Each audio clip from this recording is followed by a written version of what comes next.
just found Nick Wilson from the Fan in Charlotte. He knows offensive line play. He's a big man.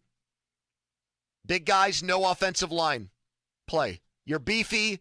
You love the line. And that's Nick Wilson with us right now. Nick, how big are you?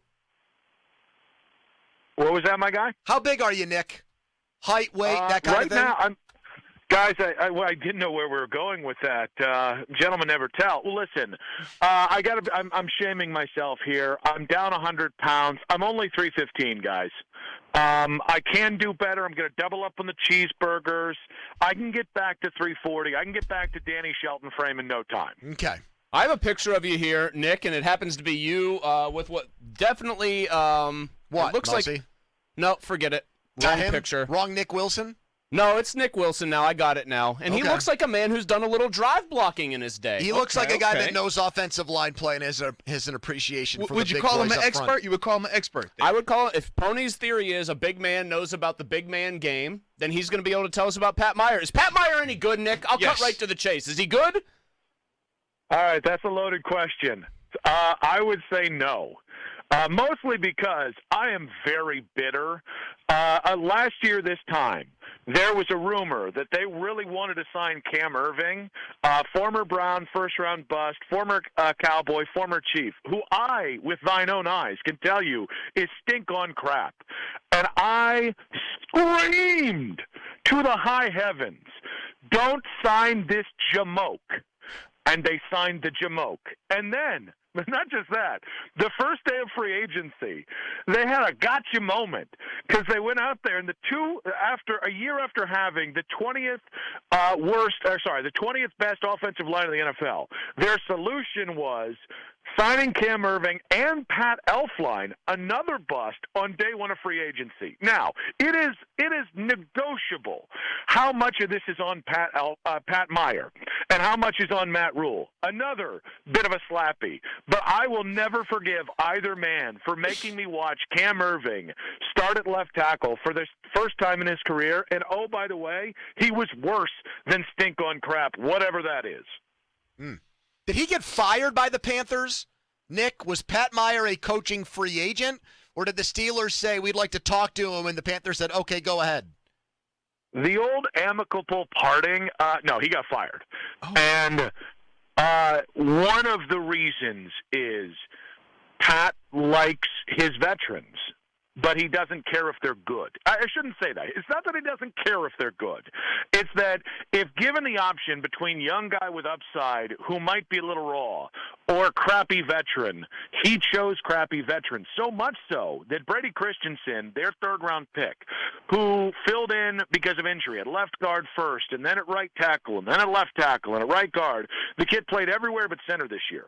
And every game he played, he was pretty darn good. He had one bad game against Atlanta, and it took until, I want to say it was week 12 or 13 before he actually cracked the starting lineup, while guys like Dennis Daly looked like me out there, while guys like Cam Irving looked like some sort of rotating fan out there.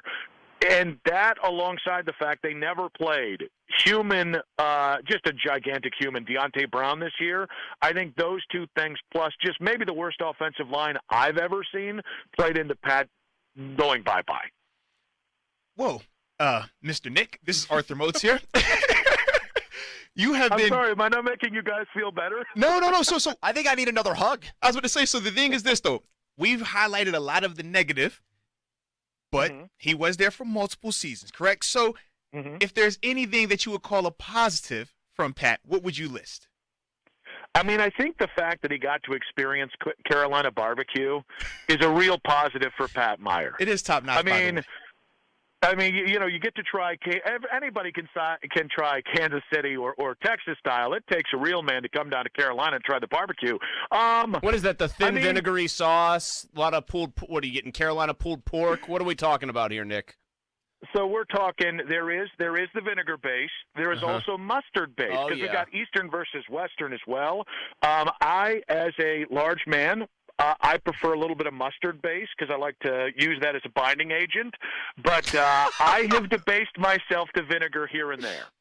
Nick Wilson, Carolina Panthers expert, not making us feel much better about the Steelers' offensive line. But at hire, least a Pat guy. got to experience the barbecue. I was going to say, I am hungry and want to eat some barbecue right now. I mean, so I thought that. it was an exaggeration when I had people telling me that the Carolina Panthers' offensive line was worse than the Steelers this year. But now I'm actually starting to feel like that might be accurate, Nick. It was really that bad, huh? Yeah, and Matt Rule and Pat Meyer tried to pass the line of, well, you had a bunch of lineup changes. They had some injuries that did impact things, but they gave up over the final. If you take out the first 3 games of the season where they won, the final 14 games of the season, they gave up 45 sacks. That's before I get into the pressure numbers. That's before I get into – and it completely – I mean, Sam Darnold looked like he might be an NFL quarterback the first 3 games of the season. Every start after that, we were just hoping for not a turd on fire from Sam Darnold. I'm sorry, that's the only way I could think of it right now. I know. A lot of poop references here in this interview I'm picking up on. Yeah, I'm on a diet, so things are moving freely. Wait, how many sacks in 14 games again? I want to make sure I heard that 13 right. games, 45 sacks. Yeah. Oh, my God. Here, let me play a little game of, like, Steelers fan. Is it a coping mechanism or a legitimate excuse, okay? So you tell me if this sort of, hey, don't worry about Pat Meyer, blank. You tell me if this is coping mechanism or if this is Steelers fans, excuse me, are onto something. Well, they didn't have Christian McCaffrey for most of the year, or else a lot of that line play would have looked better because they'd have had one of the best backs in the league healthy. Coping mechanism or legitimate? Coping mechanism. How about the wide receivers coach that we poached from the Panthers? Did you guys have a good wide receiver unit this year? Can we talk about the sandwiches with the fries on top? Can we do that? Listen, so one, I should say, 2 years ago, they brought Robbie Anderson in from the Jets. And so I'm going to go the positive first. And Robbie Anderson had a career year, and really that was the justification for Carolina paying him a year before free agency again. DJ Moore has maintained consistency. So that's been a real bright spot. The problem is this year, and it really is debatable how much of this was the wide receiver's performance and how much was they just had maybe the worst quarterback I've ever seen. You're noticing a theme here. But Sam Darnold was awful. So this year, after getting paid, Robbie Anderson was non-existent from the game plan for the first 8 weeks of the season and suffered from drops. DJ Moore, who's your most sure-handed receiver, suffered from drops. I'm inclined to believe that Frisman Jackson got set up, like everybody else on this team, with a god-awful quarterback. But the difference between last year's production and this year, where they also added Terrace Marshall Jr., wide receiver, second-round pick out of LSU, he had a couple bright spots early, and then he also fell all the way down the depth chart. I don't think that's all on Frisman. As a matter of fact, Frisman was absolutely a rat jumping off a sinking ship.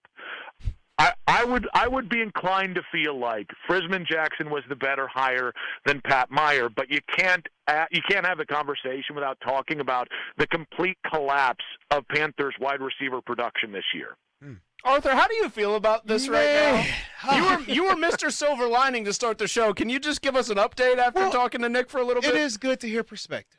And I do like perspective. That's the thing that we are getting here. It does give us clarity on Frisman being a little bit more optimistic surrounding him. That's what I'm hearing right now from Nick. He says, Frisman, development. I don't know. At least we know consistency sounds like a theme with Frisman. Maybe not so the cultivation and developing it to higher end, but as a whole, it's some pros and cons there.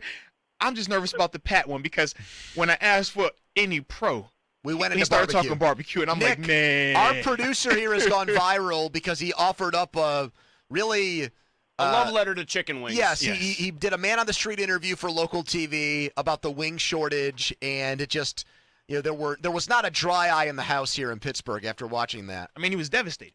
In your experience as a large man who once weighed close to 400 pounds, on your best day, how many wings could you eat in one sitting? Well, I could pop I'd probably pop 40 or 50 back. Yeah, I don't even think that's Flats a or question. drums? Yeah, because you're only talking about both. I don't discriminate. There All right, I'm we a go. lover, There we go. not a fighter. So what I would say is each chicken wing, you really only get about an ounce of meat there. So I could easily put down, in my prime, 411 pounds. That's when God told me stop it. I could easily put down two 20-ounce steaks. So 40 wings is 40 ounces. Is that called of the chicken? Andy Yeah, I could Reid? do that. You said two 20-ounce steaks? Oh. Yes, sir. Yes, sir. What kind of steak here? Like a big ribeye? That's 20 ounces Well, of now meat you're on gonna give 20 me ounces. all That's food still a lot of horny that's here. jeez. I'll go. Definitely, I'm a ribeye guy. I like strip and I like sirloin. Not sirloin. Sorry. New York strip. Filet. Yeah, I like New York strip and I like filet, but I think ribeye is the best of both. Nick Wilson with food takes and disappointing, depressing news on the Steelers' offensive coaching hires. Nick Wilson. Thank you, Nick. Thanks, Nick. At least you guys got Big Ben, right?